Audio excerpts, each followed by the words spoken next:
Oh, Little Red Riding Hood, you were one of the innocent. Hey everyone, I'm Alex. Thanks for clicking, and welcome to this lesson on using adjectives as nouns.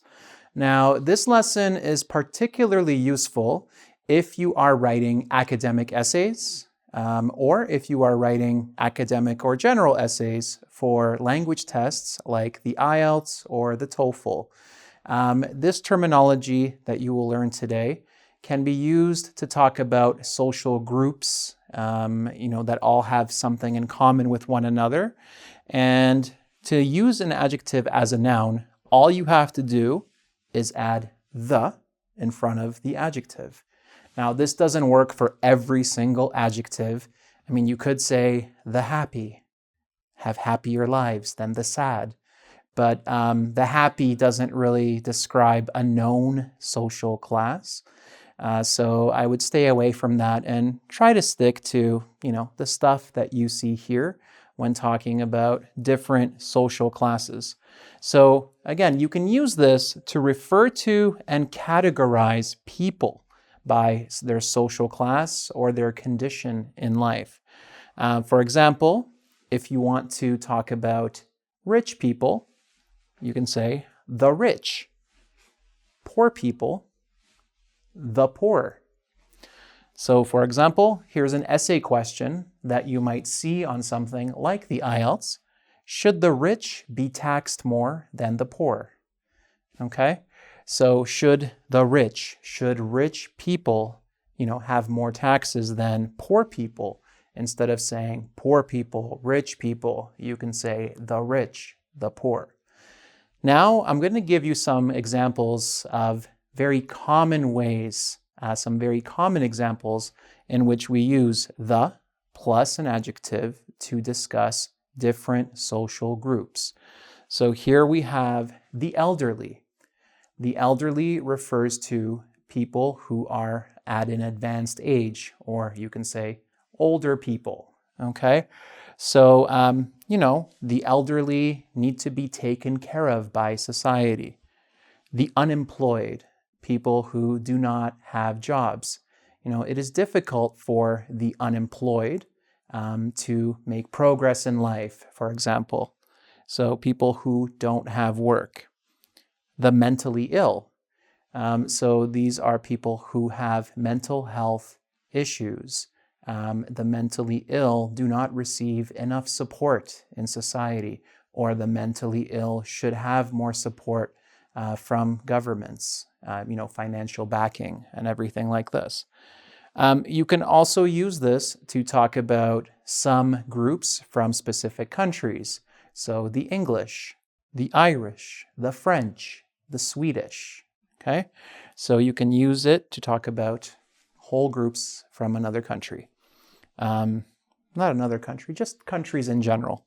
The homeless, all right? So you can say, the government isn't doing enough to help the homeless, which refers to all homeless people, okay? The old, similar to the elderly here. The old, the opposite of old is the young. So you can say, young people today, or the young today need to have more responsibility. And I put the educated, the uneducated. People who are educated, people who are not educated. You can talk about both of these. And while I'm looking at these, I realized that I forgot to put a couple very, very important ones for you guys. So let me do that right now. Now, these three groups don't completely follow the rule I laid out at the start of this lesson. So I said use the plus an adjective to categorize a social class. These three classes, the working class, the middle class, the upper class, use an adjective plus the noun class to categorize them. So this is why I left it out of, these ones, because the rules are a little different. It follows a slightly different structure. But you can talk about, the working class, those who have lower paid jobs, the middle class, those who have medium paying jobs, and the upper class, so basically the rich.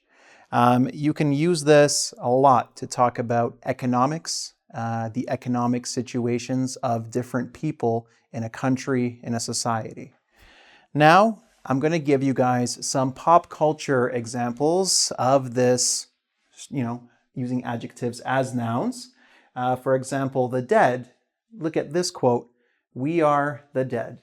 This is a very famous quote from the book 1984 and a song lyric by David Bowie. Those of you who don't know, 1984 is a dystopian novel by George Orwell, in which a totalitarian government, watches everything that their society does.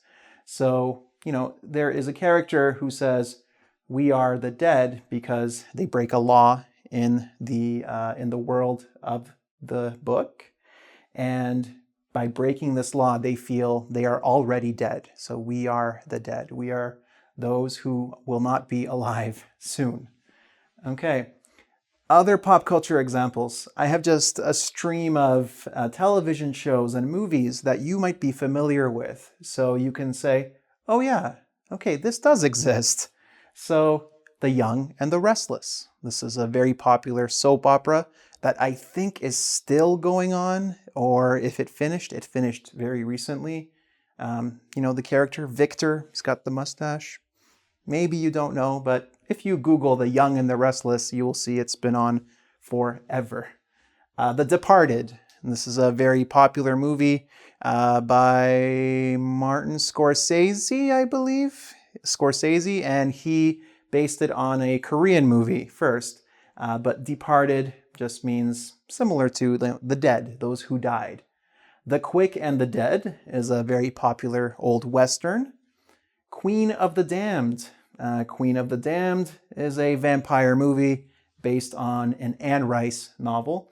The Damned, those who are cursed. Okay, those who are cursed to be vampires. And The Beautiful and the Damned. This was a book by F. Scott Fitzgerald, who also wrote The Great Gatsby. And, this structure, you can also find it in the Bible. The Christian Bible, one of the most popular verses, "Blessed are the poor." And there are many, many groups mentioned, not just the poor. It talks about the meek and other groups. So that's it. I wanted to show you guys that, this structure does exist in everyday common pop culture. But the main use that you should be, looking to acquire with these words is to use it in academic essays, use it in conversations about social issues, social justice issues. So talk about the elderly, the unemployed, the mentally ill, the homeless, the old, the young, the uneducated, the rich, the poor. All of these very, very important topics and groups to, keep in mind. And that's basically it. So if you want to test your understanding of this material, as always, you can check out the quiz on engvid.com. While you're there, you can also donate to the site if you would like to help support what we do at the site. And you can also check me out on Facebook, check me out on Twitter, subscribe to the YouTube channel. That's basically it. So till next time, thanks for clicking.